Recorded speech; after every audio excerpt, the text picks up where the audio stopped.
লন্ডনে এখন ব্যাপক উচ্ছ্বাস চলছে। কেন? কারণ ফাইজার কোম্পানির যে টিকা করোনা ভাইরাসের বিরুদ্ধে আবিষ্কার করা হয়েছে সেটি লন্ডনে সাধারণ মানুষের শরীরে দেওয়ার জন্য সে দেশ অনুমোদন দিয়েছে। এবং এরপর যদিও লন্ডনে কেউ কেউ কিছুটা আশঙ্কা প্রকাশ করছেন যে এ কতটুকু নিরাপদ, এখনই নেওয়া ঠিক হচ্ছে কিনা ইত্যাদি ইত্যাদি, কিন্তু মোটা দাগে সেখানে এক ধরনের স্বস্তি বিরাজ করছে। তাহলে লন্ডনে এই যে টিকা দেওয়া শুরু হলো, এর পরিপ্রেক্ষিতে বিশ্বজুড়ে কি এখন করোনা ভাইরাসের বিরুদ্ধে একটা স্বস্তির খবর পৌঁছাচ্ছে বা স্বস্তিতে থাকার সুযোগ তৈরি হয়েছে? তাহলে করোনা ভাইরাসের বিরুদ্ধে কার্যকর টিকা কি সত্যি সত্যি মানুষের হাতের নাগালে চলে এলো? বাংলাদেশে সেটি আসতে কতদিন লাগবে এবং সাধারণ মানুষের কাছে পৌঁছাতেই বা কতদিন লাগবে, এবং করোনা ভাইরাসের বিদায় ঘণ্টা পৃথিবী থেকে বেজে গেছে কি না, এই সব বিষয়গুলো নিয়ে আলোচনা করার জন্য আজ আমরা বসেছি সিএসআরএম জনতন্ত্রে গণতন্ত্রে। আমি আনোয়ার সাদি আপনাদের স্বাগত জানাচ্ছি। আমার আমন্ত্রিত অতিথি আজ তিনজন। আমার আমন্ত্রিত অতিথি আইইডিসিআর এর প্রধান বৈজ্ঞানিক কর্মকর্তা জনাব ডাক্তার রেসেম আলমগীর, আমার অতিথি বাংলাদেশ মেডিকেল অ্যাসোসিয়েশন বিএম এর সাবেক সভাপতি জনাব অধ্যাপক ডাক্তার রাশিদি মাহবুব, এবং আমার সঙ্গে আছেন বাংলাদেশ মেডিকেল রিসার্চ কাউন্সিলের চেয়ারম্যান এবং প্রধানমন্ত্রীর সাবেক স্বাস্থ্য উপদেষ্টা জনাব অধ্যাপক ডাক্তার সৈয়দ মোদাসির আলী। আপনাদের তিনজনকে স্বাগত জানাচ্ছি। আমি আলোচনা শুরু করতে চাই অধ্যাপক ডাক্তার সৈয়দ মোদাসির আলী, আপনাকে দিয়েই। জি, অধ্যাপক ডাক্তার রশিদি মাহবুবকে দিয়ে আলোচনা শুরু করি। তাহলে লন্ডনের যে উচ্ছ্বাস, সেই উচ্ছ্বাস বিশ্বজুড়েই উচ্ছ্বাসে পরিণত হতে কতদিন লাগতে পারে? আর এটা তো খুব ডিফিকাল্ট, কারণ যারা পাবে তারা উচ্ছ্বাসিত হবে, যারা পায়নি তারা তো চিন্তিত থাকবে।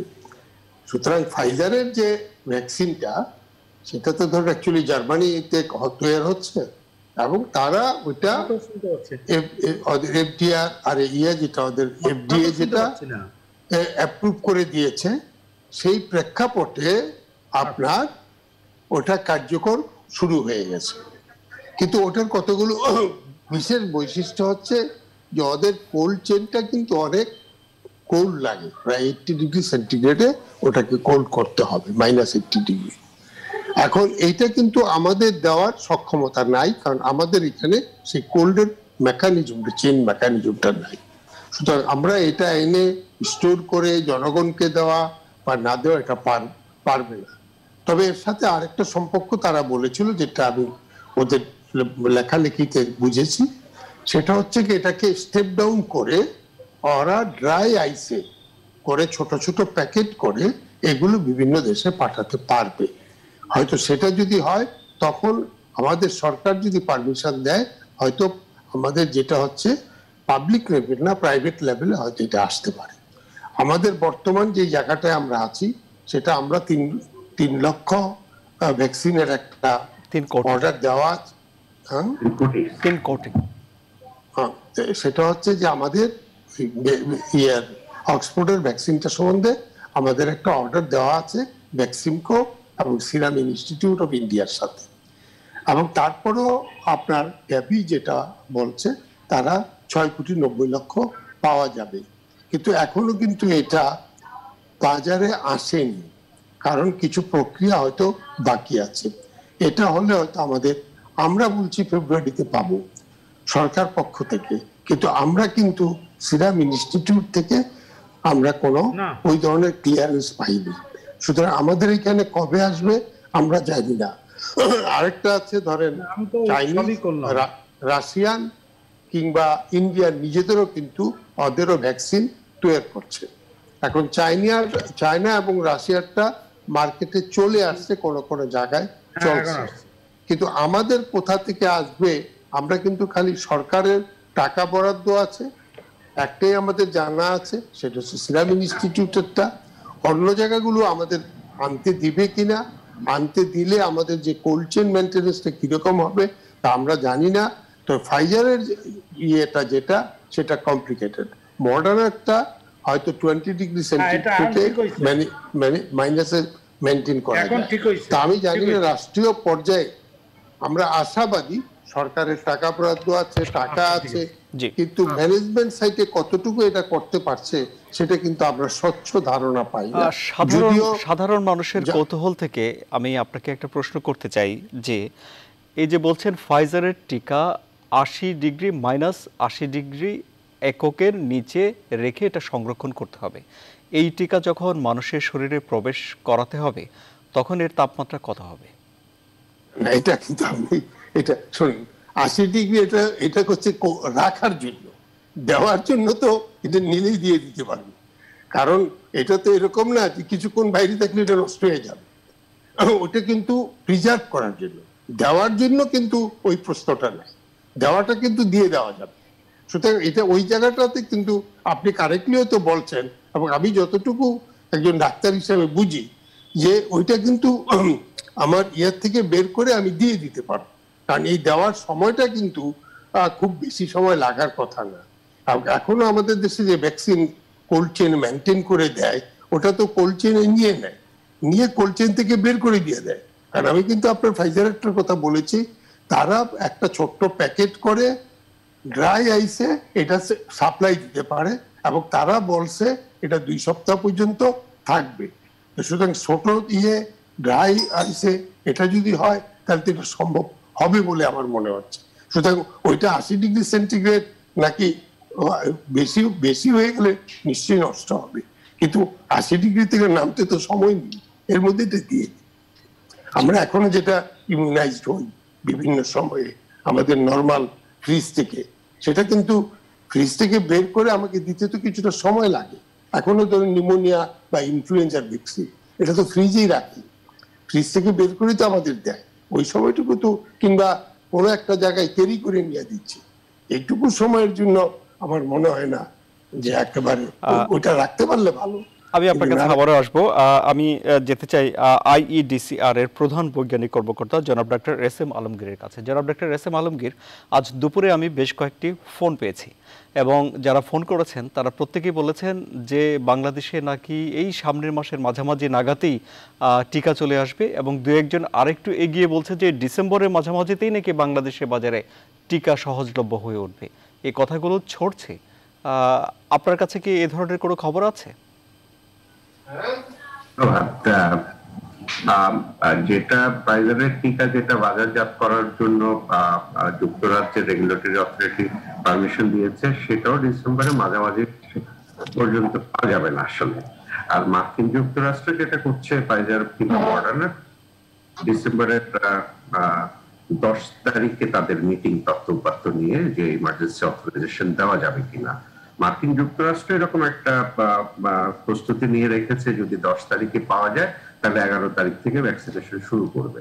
এবং আপনাকে মনে রাখতে হবে, স্যার যেটা একদম শতভাগ একমত, -70 ডিগ্রি সেন্টিগ্রেডে যে ভ্যাকসিনের আপনাকে কোল্ড চেইন মেনটেন করতে হবে, সেটা মার্কিন যুক্তরাষ্ট্র এবং যুক্তরাজ্যেরই অধিকাংশ ফ্যাসিলিটিস পাচ্ছে না আসলে।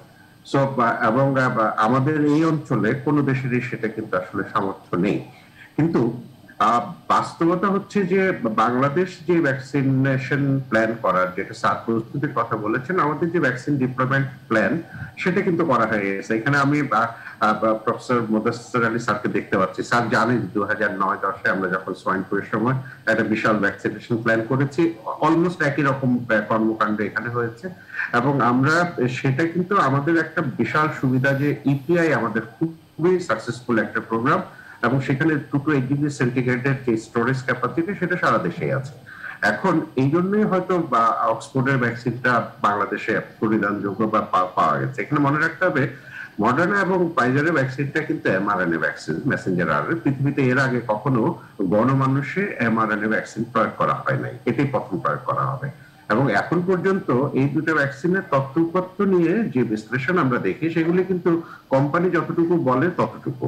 এটা সায়েন্টিফিক ইনফরমেশন নিয়ে কোনো পাবলিকেশন থার্ড পেজ নিয়ে এখনো কোথাও হয়নি। সো এটার জন্য যে অ্যাডভার্স এফেক্টের কি অবস্থা হবে, সেটা মাইল্ড হবে, মডারেট হবে কিংবা সিভিয়ার হবে, সেগুলিও প্রয়োগ শুরু হলে দেখা যাবে। বাংলাদেশে আপনাকে একটা ছোট্ট প্রশ্ন করতে চাই, এখানে অনেক আগ্রহের ব্যাপার আছে গণমানুষের। যদি কোম্পানিগুলো তাদের নিজস্ব তথ্য দিয়ে কোনো বৈজ্ঞানিক জার্নালে এ বিষয়ে বিস্তারিত প্রকাশ না করে থাকে, তাহলে যুক্তরাজ্যের মতো একটি দেশ যেখানে সব মানুষই শিক্ষিত বলতে গেলে, তারা কেন সাধারণ মানুষের শরীরে দেওয়ার জন্য এই টিকাটিকে অনুমোদন দিয়ে দিল?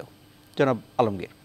মহামারীর সময় নানাবিধ কিছু হয় যেগুলি পরবর্তীতে ভুল বা ঠিক হয়েছে সেগুলি বিশ্লেষণ করা হবে। আপনি দেখেন মার্কিন যুক্তরাষ্ট্র এবং রেগুলেটরি অ্যাফেয়ার্স এর কাছে যখন তথ্যপত্র জমা দেয়, ডেফিনেটলি তখন তথ্যপত্র সবগুলো জমা দিয়েছে, কিন্তু পাবলিকলি এখনো প্রকাশ করেন। এবং মার্কিন যুক্তরাষ্ট্র কিন্তু আজকে কিঞ্চিত রিজার্ভেশন প্রকাশ করেছে যে এটা কি তাড়াহুড়ো করে দিয়ে দেওয়া হয়ে গেল কিনা, এফডিএ এর আগে দিয়ে দেওয়া হয়েছে। সো এগুলি সবকিছুই পর্যবেক্ষণে রাখতে হবে, যেহেতু সম্পূর্ণই নতুন। পৃথিবীতে কখনোই এত অল্প সময়ে কখনোই আর কোনো ভ্যাকসিন আসে না। সো আমরা তাড়াহুড়া করতে গিয়ে যদি মানুষের কোনো ক্ষতি করি সেটা আমাকে চিন্তা করতে হবে। কিন্তু আমি দীর্ঘদিন ভাইরাস এবং ভ্যাকসিন নিয়ে কাজ করার যেহেতু একজন মানুষ, এরকম একটা ভ্যাকসিন যখন অ্যাপ্রুভাল পায়, এটা আমার কাছে সবচেয়ে ভালো লাগার একটা বিষয়। কিন্তু সেটা যদি পৃথিবীর যে কোনো অঞ্চলে যে কোনো মানুষ প্রয়োগ করলে যদি একটা দুটা করে জীবন বাঁচে, সেটাও তো সারা পৃথিবীর জন্য উপকারে হবে। সো পৃথিবীর কোনো অংশে হয়তো এমআরএনএ ভ্যাকসিন দিবে, কোথাও কোনো অংশে হয়তো ডিএনএ ভ্যাকসিন দিবে, এবং এরকম একটা দুটো তিনটা নয় 10টা কোম্পানি যদি একসাথে প্রোডাকশন শুরু করে, তাহলে হয়তো 1 বছরের ভিতরে সারা পৃথিবীকে ভ্যাকসিনেশন করে ফেলা যাবে। এই যে আপনি বললেন যে এই টিকাটি, এই ধরনের টিকা সাধারণ মানুষের শরীরে এবারই প্রথম দেয়া হচ্ছে, এই কথাটি আসলে কি অর্থ বোঝায়, আপনি একটু বিস্তারিত বলবেন? ভ্যাকসিনের কতগুলো নিয়ম আছে। আমরা লাইভ ইনঅ্যাক্টিভেটেড অর্থাৎ জীবন্ত ভাইরাস দিয়ে ভ্যাকসিন তৈরি করি, সেটাকে নিউট্রালাইজ করে। আমরা ইনঅ্যাক্টিভেটেড ভাইরাস দিয়ে ভ্যাকসিন তৈরি করি, অর্থাৎ ভাইরাস কালচার করে অনেক ভাইরাস তৈরি করি, সেটাতে ভাইরাসগুলোকে তারপরে ইনঅ্যাক্টিভেটেড করি, তারপরে মানুষের শরীরে প্রয়োগ করি। আর কতগুলো হচ্ছে যে ভেক্টর বেসড, যে ডিএনএ ভেক্টর, যেমন এডিনো ভাইরাস আছে একটা, তাকে ব্যাকবোনে রেখে যে ভাইরাসটা ডিএনএ ভাইরাস, যেটা অক্সফোর্ড করছে, বা স্পুটনিক যেটা রাশিয়ান ভ্যাকসিন, বা চায়নার একটা ভ্যাকসিন তৈরি করছে এভাবে, সেটা হলো ডিএনএ বেসড। এগুলির স্টোরেজ মোটামুটি ভাবে 2 to 8 ডিগ্রি সেন্টিগ্রেড আমরা সাধারণত যেগুলি। আর এমআরএনএ বা মেসেঞ্জার আরএনএ ভাইরাস স্ট্রাকচার আপনারা জানেন যে করোনা ভাইরাস আরএনএ ভাইরাস।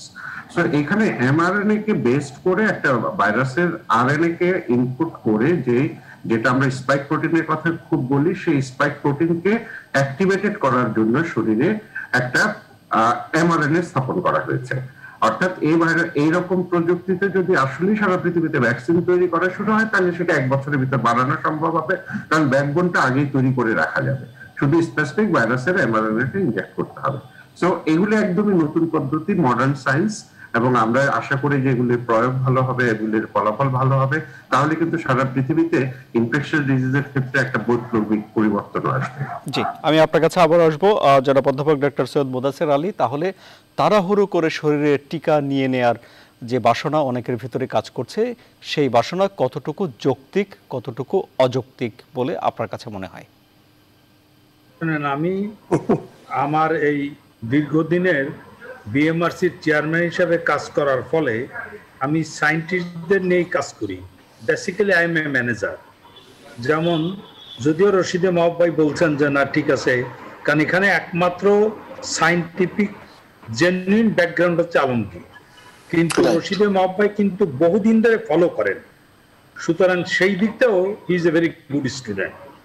আমি আপনাকে যে ভিউ বলবো সেটা মূলত আমার ভিউ।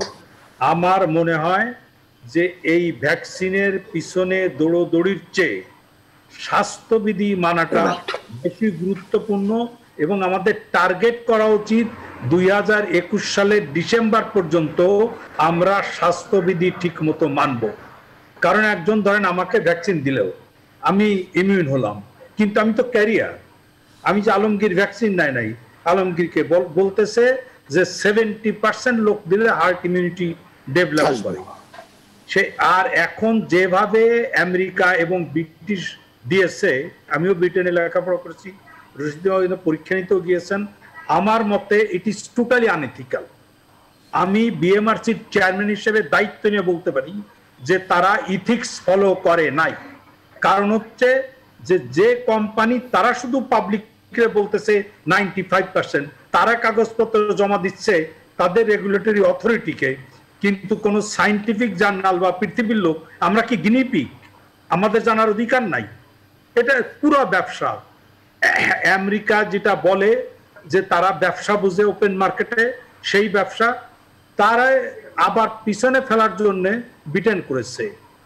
আমেরিকায় তার জাস্টিফিকেশন আমার মতে আছে এই জন্যে যে তারা তো totally fail to manage even the basic things. বলা হয় ওয়ার্ল্ডের সবচেয়ে বেস্ট হেলথ সিস্টেম, তারা টোটাল ফেল করছে। তারা রোজই যে সংখ্যায় মৃত্যুবরণ করতেছে, যে এফেক্টেড হচ্ছে, তারা যা পায় তাই দিয়ে কোন রকম করতে পারলো তারা ভালো।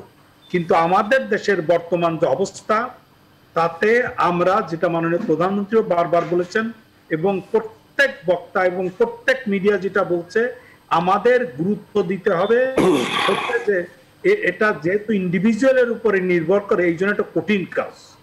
কি জন্য কঠিন কাজ? আমরা ডেভেলপ কান্ট্রিতে আপনারা দেখেছেন, আমেরিকাতে তারা গান নিয়ে বেরোইছে যে আমরা আইন মানি না। তো সুতরাং এখনো তো তাদের রিসার্চে বলতেছে যে 55 to 60% লোক ভ্যাকসিন নিতে চায় না। তাদের প্রবলেম আর আমাদের প্রবলেম আলাদা। আমরা তাদের চেয়ে অনেক বেশি সিভিলাইজড, অনেক বেশি প্রোঅ্যাক্টিভ। এখানে জেনুইন ভ্যাকসিন আসলে পাওয়া যাবে।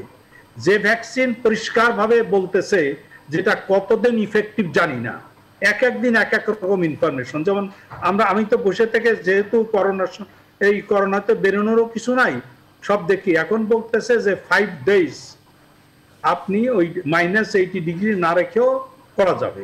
সেটা রশিদ ভাই আগে এক্সপ্লেন করলেন যে এইভাবে নিয়ে দেওয়া যাবে, এইভাবে।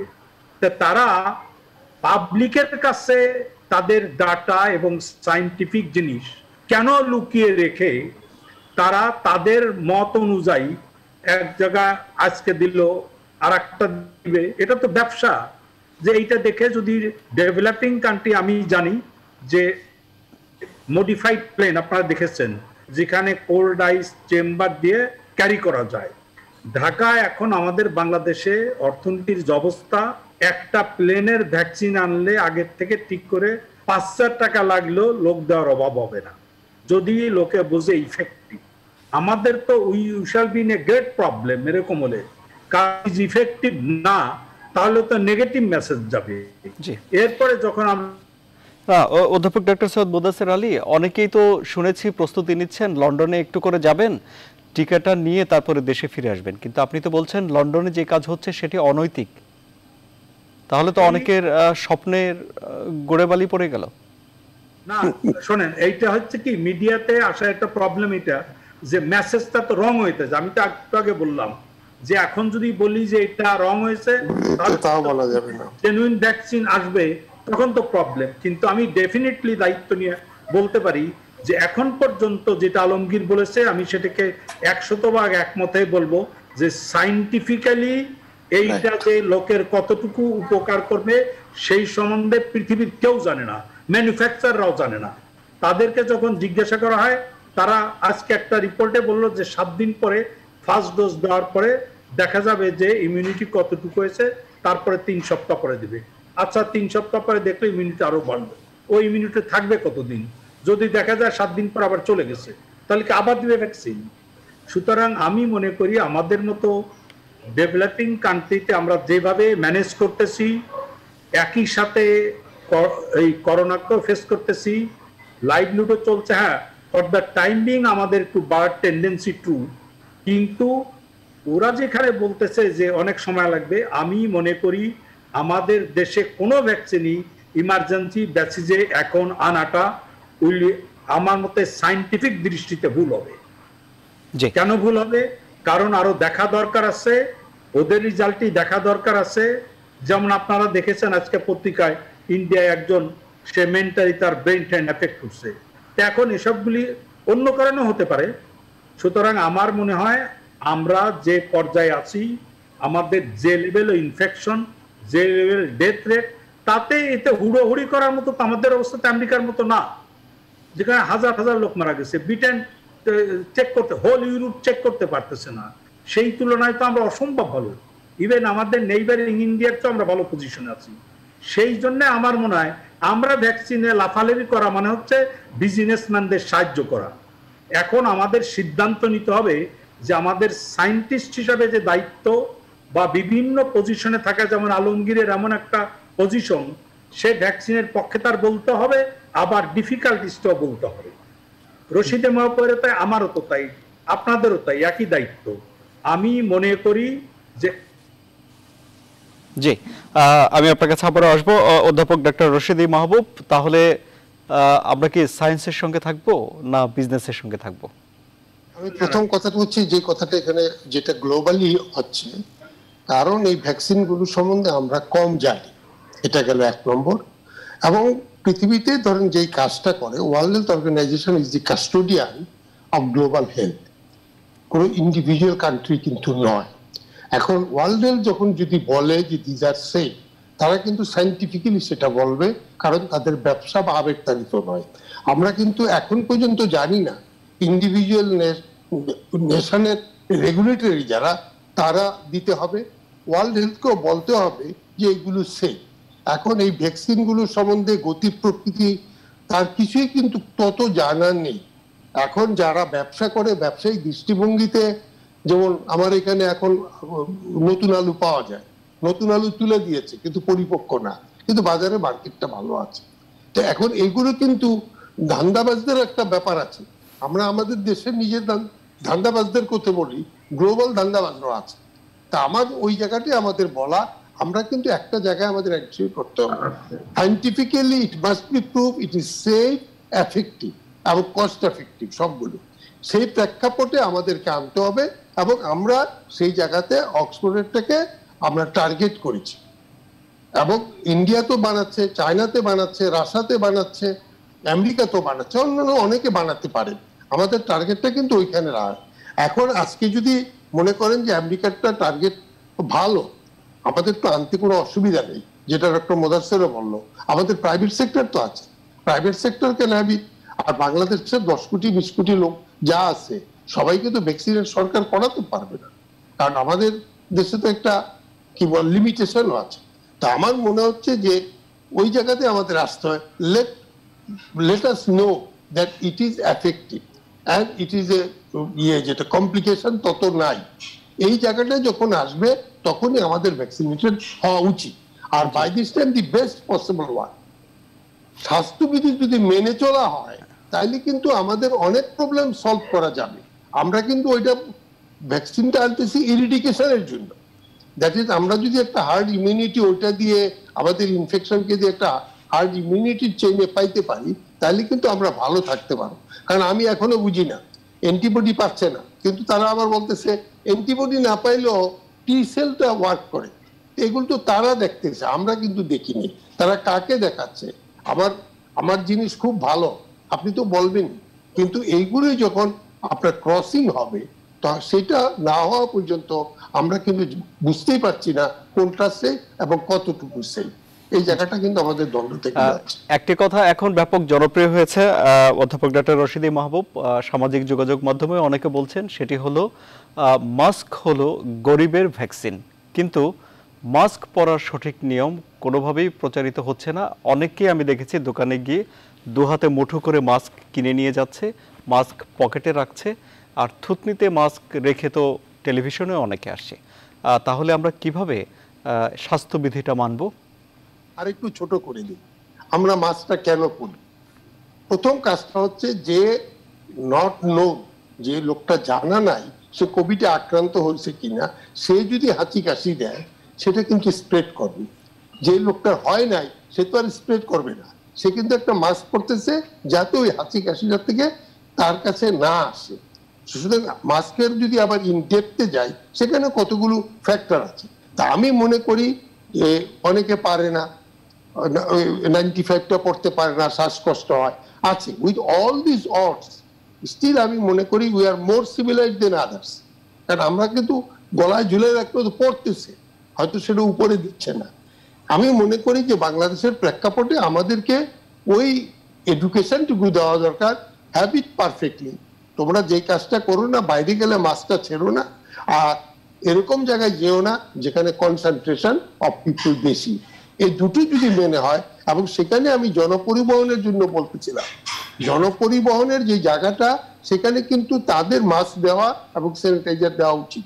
লং ডিস্টেন্সে যারা যায়, শর্ট ডিস্টেন্সে যারা টাউন সার্ভিসগুলোতে চলে, তাদের যেখানে যেখানে স্টপিং আছে সেখানে কিন্তু পানি আর সাবানটা যদি রাখে, আর যদি মাস্ক না উঠতে ওকে না উঠতে দেয়, তাহলে কিন্তু আমি অনেক রিলিফ পাবো বলে আমার বিশ্বাস। অনেক ধন্যবাদ। আমাকে একটা ছোট বিরতি নিতে হচ্ছে। বিরতি থেকে ফিরে এসে আমরা জনাব ডক্টর এস.এম. আলমগীরের কাছে জানতে চাইবো যে আমরা আবারও এইসব প্রশ্ন অনেক করেছি, যে আমরা কিভাবে বেঁচে থাকতে পারি, এ নিয়ে অনেক আলোচনা হয়েছে, আবার এই আলোচনা আমরা শুনবো। এবং এই যে ভ্যাকসিন নিয়ে লড়াই বিশ্বজুড়ে চলছে, আবিষ্কারের লড়াই, সেখানে বাংলাদেশেরও একটি চেষ্টা আছে, তার অবস্থান এখন কেমন? সবাই আমাদের সঙ্গে থাকুন।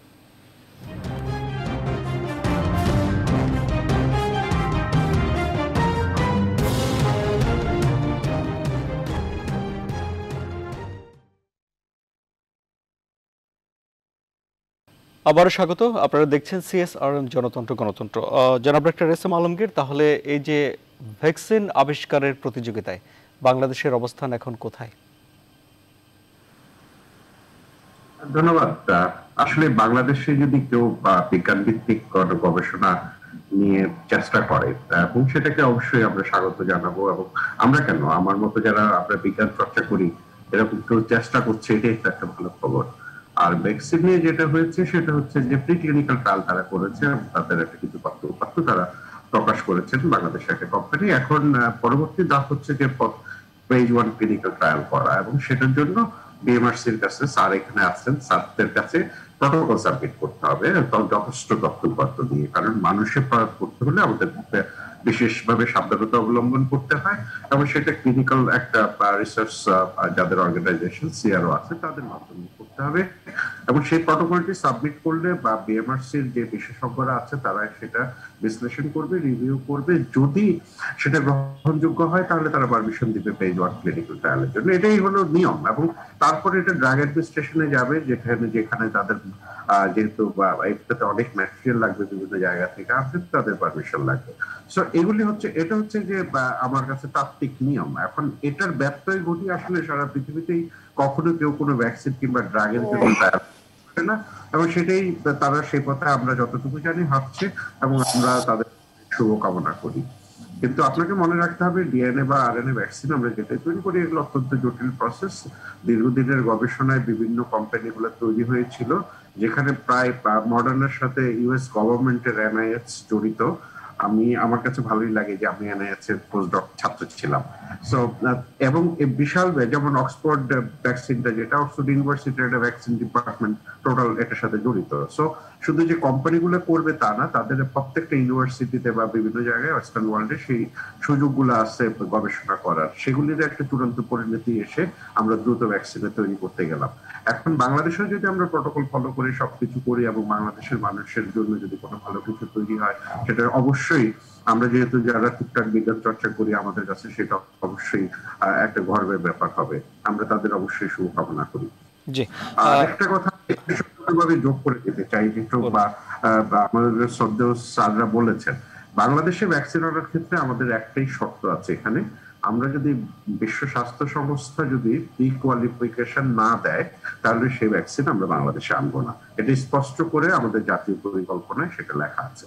তো আমাদের এখানে নিয়ে ঢুকেই যাবে, সেটা নিয়ে আসলে রেগুলেটরি, আপনি জানেন যে আজকে ইন্টারপোল পর্যন্ত সাবধানতা অবলম্বন করেছে পৃথিবীর বিভিন্ন জায়গায় ভ্যাকসিন নিয়ে। এখনই অনেক কিছু শুরু হয়ে গেছে, তো সেগুলিতে সতর্ক দৃষ্টি আমাদের অবশ্যই রাখতে হবে। তাহলে এই যে ফাইজারের যেই ভ্যাকসিন যুক্তরাজ্যে দেওয়া হয়েছে, সেটিকে কি বিশ্ব স্বাস্থ্য সংস্থা অনুমোদন দিয়েছে, ঘোষণা দিয়েছে? না, এটা গতকালকে আমি জানি ফাইজারের কাছে, এবং মার্কিন যুক্তরাষ্ট্রের FDA এর কাছে, এবং যুক্তরাজ্যের যে রেগুলেটরি অথরিটি আছে তাদের কাছে জরুরি ভিত্তিতে বিশ্ব স্বাস্থ্য সংস্থা তথ্য চেয়েছে, এবং এরকম একটা পরিকল্পনা চলছে। যদি তথ্য সন্তোষজনক হয়, বিশ্ব স্বাস্থ্য সংস্থা হয়তো একটা ইমার্জেন্সি অথরাইজেশন দিলেও দিতে পারে, এবং এগুলি নিয়ে কাজ চলছে ব্যাকগ্রাউন্ডে। আমি যতটুকু জানি, আমি বিশ্ব স্বাস্থ্য সংস্থার একাধিক ভ্যাকসিন কমিটির মেম্বার হিসেবে দায়িত্ব নিয়ে কথা বলছি, যে বিশ্ব স্বাস্থ্য সংস্থা চেয়েছে এসব তথ্য। আচ্ছা, তাহলে বিশ্ব স্বাস্থ্য সংস্থার অনুমোদিত টিকা এই মুহূর্তে করোনা ভাইরাসের বিরুদ্ধে পৃথিবীতে নেই, এটি তাহলে সত্য? এখন পর্যন্ত নেই। সেটাই নাই, এটা বলা এখন পর্যন্ত নেই। আচ্ছা, জি। তাহলে আরেকটি প্রশ্ন, জনাব ডক্টর এস.এম. আলমগীর, আমরা ব্যাপকভাবে প্রচার করছি সবাই মিলে যে মাস্ক ব্যবহার করতে হবে, এর জন্য ব্যবহারে বাধ্য করার জন্য ভ্রাম্যমাণ আদালত রয়েছে, ইত্যাদি ইত্যাদি অনেক কিছু। কিন্তু কি নিয়মে করলে সুরক্ষা পাওয়া যাবে, কিভাবে এই মাস্ক সংরক্ষণ করা হবে, সে বিষয়টা কি আমরা আমাদের জনতাকে জানাতে পেরেছি? দেখুন, আমরা বিভিন্ন সময় বিভিন্ন ভিডিও মেসেজিং বলেন, পোস্টার বলেন, ফ্লিপচার্ট বলেন, সেগুলির মাধ্যমে আমরা করেছি, কিন্তু আমাদেরকে আপনাদের সহযোগিতা এখানে প্রয়োজন। এবং আমি যতটুকু জানি, আমরা যখন সাংবাদিকদের আমাদের ইনস্টিটিউটে ব্রিফ করতাম, আমরা কিন্তু একাধিকবার আপনাদেরকে দেখাতাম যে আপনারা যদি একটু প্রচার করেন। এখানে দুটো কথা স্পষ্ট আমি বলতে চাই। মাস্ক যদি আমি পরি, আমি পরি আপনাকে প্রোটেকশন দেওয়ার জন্য, আর আপনি মাস্ক পরেন আমাকে প্রোটেকশন দেওয়ার জন্য। আমরা দুজনে মাস্ক পরলে সেখানে 90% উপরে প্রোটেকশন হয়। এখানে এটাতে সায়েন্স হলো যে 82% মতো সারা পৃথিবীতে পেশেন্ট হলো, পজিটিভ পেশেন্ট হলো লক্ষণবিহীন, অর্থাৎ আপনি জানেন না যে আপনার পাশে যে ভদ্রলোক ঘুরে বেড়াচ্ছে সে করোনা নিয়ে ঘুরে বেড়াচ্ছে কিনা। সো মাস্ক এই জন্য। এখন সার্জিক্যাল মাস্কের কথা বা মেডিকেল মাস্ক যেটা বলি, সেটা সাধারণ মানুষ না পড়লেও কিছু যায় আসে না, কারণ সারা পৃথিবীতে এই যে 11 মাস ধরে মেডিকেল ওয়ার্কাররা, আমাদের হেলথ ওয়ার্কাররা যে কাজ করছে, তাদের সারাদিনই অলমোস্ট এই মাস্কটা ইউজ করা হচ্ছে। এবং এই সার্জিক্যাল মাস্কটার নিয়ম হলো যে আপনি যদি একবার পরেন, আবার যদি খোলেন, সাথে সাথে এটা ডিসপোজ করতে হয়, এটা দ্বিতীয়বার করার নিয়মই নাই। সো আমরা ডিসপোজাল নিয়েও আমরা ব্যাপক সমস্যা আছে। তো সাধারণ মানুষের জন্য গতকালকে বিশ্ব স্বাস্থ্য সংস্থা কিন্তু তার মাস্ক পলিসি আপডেট করেছে, এবং সেখানে স্পষ্ট করে বলা আছে আপনি যদি 3 লেয়ারের কাপড়ের মাস্ক পরেন, আপনি যদি এবং আপনার পাড়ার দর্জি দিয়ে মাস্ক তৈরি করে নেন, এবং প্রতিদিন যদি মাস্ক পরে এসে একটু সাবান পানিতে আধা ঘন্টা ভিজিয়ে রাখেন, তারপরে কিন্তু আবার শুকিয়ে এই মাস্ক পরা যায়, রিইউজ করা যায়। এবং সেটাই হলো আসলে, আপনি যেহেতু আমরা জানি না কতদিন এই মহামারী থাকবে, এবং পৃথিবীর বিভিন্ন দেশে যে অনেক মাস্ক কোম্পানি, গ্লাভস কোম্পানি কিন্তু বন্ধ হয়ে যাচ্ছে, কারণ তারা পাচ্ছে না এই বিজনেসটা তুলে। তাহলে আলটিমেটলি আমাদের কাপড়ের মাস্কের উপর আসতে হবে, এবং সেটা প্রমাণিত যে অলমোস্ট 85% প্রোটেকশন দেয়। এবং সেই জন্য বলা হচ্ছে যে এখন সাধারণ মানুষের আসলে মেডিকেল মাস্ক পরার দরকার নেই, এবং গলায় মাস্ক জুড়ে রাখা একটা অপরাধ। এটা নিজেকে ইনফেকশন করার সবচেয়ে সহজ উপায়, কারণ আপনি যেই অংশটা মুখের ভিতরে ছিল সেই অংশটা বাইরে করে গলা ঝুলিয়ে রাখছেন, যে কোনো সময় পরিবেশ থেকে ভাইরাস আক্রান্ত হতে পারেন আপনি, এটা যখন আবার নাকের উপরে তুলবেন। এবং এটা আপনার প্রয়োজন হলো যে আপনি যদি মাস্ক পরেন, আপনি পানি খাবেন কিংবা আপনি খাবার খাবেন, মাস্কটা খুলে আপনার পাশে রাখবেন, আপনি খাওয়া শেষ করে আবার মাস্কটা পরে নেবেন কাপড়ের মাস্কের ক্ষেত্রে। কিন্তু মাস্ক গলায় ঝুলিয়ে রাখা যাবে না, এটা অন্যায়, এটা মেডিকেলি কখনোই এটা সাপোর্ট করা হয় না। আরেকটা যেটা হচ্ছে যে সাধারণ মানুষের জন্য জরিমানা করে আপনি শাস্তি দিয়ে মাস্ক পরানো যাবে, হয়তো এক ধরনের মানুষ ভয় পাবে, কিন্তু আপনাকে মনে রাখতে হবে, আমার দুইজন শ্রদ্ধ স্যাররা আছে, স্যাররাও নিশ্চয়ই আমাদেরকে এখানে সহায়তা করবে, যে এখানে আসলে সামাজিক আপনার সচেতনতা থাকবে। এখানে শুধু রাষ্ট্র করবে, শাস্তি দিবে, মানুষকে ভয় দেখাবে, সেটা হবে না। কারণ আমার এখানে 50 লক্ষ প্রান্তিক জনগোষ্ঠী আছে, তার তো মাস্ক কেনার সামর্থ্য নেই, রিক্সাওয়ালা, ঠেলাগাড়িওয়ালা, সেখানে সরকারের একটা সিদ্ধান্ত আছে, তাদেরকে আমরা বলবো, তাদেরকে আমরা মাস্ক দিয়ে দিব, তারা পরের দিন থেকে। এটা যদি আমাদের সামাজিক সংগঠন গুলা করে, আজকে যাকে আপনি মাস্ক দিবেন, পরের দিন কিন্তু সে ঘর থেকে বের হতে বলবে যে রাস্তায় মাস্ক দিয়ে আমাকে মাস্ক পরে বের হতে হবে।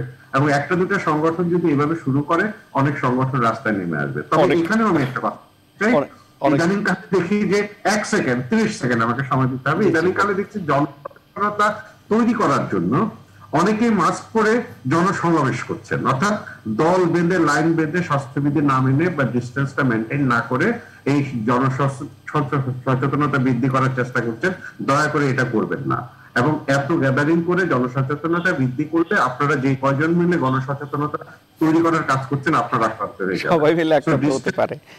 অনেক ধন্যবাদ জনাব অধ্যাপক ডক্টর সৈয়দ মোদাসের আলী। তাহলে যে ইন্টারপোলের যে অ্যালার্টের কথা বললেন জনাব ডক্টর এসএম আলমগীর, এই টিকা নিয়ে কিছু 2 নম্বরই করা, এইসব বিষয়গুলোর আশঙ্কা কি আপনিও করেন?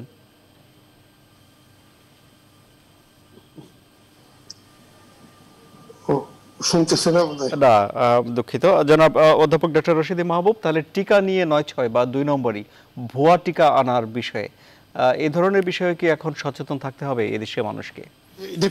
ডেফিনেটলি এই সম্বন্ধে কোনো দ্বিমত নাই। প্রথম কথাটা হচ্ছে, আপনাকে একটা জিনিস যেটা আমরা বলি, বিজনেস মিনস প্রফিট। প্রফিটের জন্য নৈতিকতা অনেক সময় ফেল করে প্রফিটের জন্য। সুতরাং আমাদের যেটা ধারণা, যে আমাদের মতো দেশে যদি অনৈতিকের কিছু ছোঁয়াছুঁয়ে পাওয়া যায়, এই অনৈতিক ওই অনৈতিকের সাথে মিলে আমরা কিন্তু বিপদে পড়ে যাব। সুতরাং আমাদের যেই ভ্যাকসিন আমরা চাই, সেই ভ্যাকসিন কিন্তু আমরা মনে করি যে ওয়ার্ল্ড হেলথ অর্গানাইজেশন হচ্ছে পৃথিবীর guardian to protect or to look after. তাদের যে সায়েন্টিফিক বিশ্লেষণ করে তারা যদি দেয় তাইলে আমাদের এখানে আনা উচিত। কোন দেশের রেগুলেটরি বডি এটা দিলে আমাদের সেটা কতটুকু বিশ্বাসযোগ্যতা আমরা পাবো সেটা কিন্তু নাই। তো সুতরাং এটা বিভিন্ন তারপরও আছে, আপনি যেটা বললেন এটা তো গেল রেগুলেটরি ফর্মে, কিন্তু আউট অফ ওয়ে আপনার এখানে ভ্যাকসিন পৌঁছে যাবে এবং সেটা কি কন্ট্রোল আপনি করবেন কি করবেন না সেটা কিন্তু নীতি নির্ধারকদের ব্যাপার। কারণ আপনি যদি আউট অফ ওয়েতে এখানে আসে বা প্রাইভেট সেক্টরে সেটা আইনত কিন্তু সিদ্ধ না, কিন্তু আসবে, কারণ চোরাই পথে যখন আসে এটাও আসবে। এখন আমি মনে করি ওই চোরাই পথ তো আর আমি কন্ট্রোল করতে পারবো না। চোরাই পথ যদি কন্ট্রোল সর্বাত্মক, যেটা বলছি যে গ্লোবাল যারা এই জিনিসগুলো দেখে তাদের সাথে আমাদের সাহায্য সহযোগিতা লাগবে। সুতরাং let us be safe from COVID-19, কিন্তু তার আগে যেটা দরকার আমাদের কিন্তু স্বাস্থ্যবিধি, স্বাস্থ্য সচেতনতা এই দুটো চালায় যেতে হবে, even if the vaccine comes. কারণ আমার 15 কোটি লোককে তো আপনার ভ্যাকসিন দিতে কতদিন লাগবে, এটাকে অবজার্ভ করতে কতদিন লাগবে। আমার মনে হয় যে 2021 সাল যেটা আসছে এই পুরো সালটাই আমাদের স্বাস্থ্যবিধি মেনে চলা উচিত। এর মাঝখানে যদি আপনার ভ্যাকসিন বের হয় that is a plus point, কিন্তু স্বাস্থ্য অনেক ধন্যবাদ জি জনাব অধ্যাপক ডক্টর রাশেদী মাহবুব। সুপ্রিয় দর্শক, আপনারা ভ্যাকসিনের ব্যাপারে নির্ভরযোগ্য সূত্র থেকে জানুন, নিজেরা অবগত থাকুন এবং স্বাস্থ্যবিধি মেনে এই ভাইরাসকে ঠেকিয়ে দিন। সবাইকে অনেক ধন্যবাদ।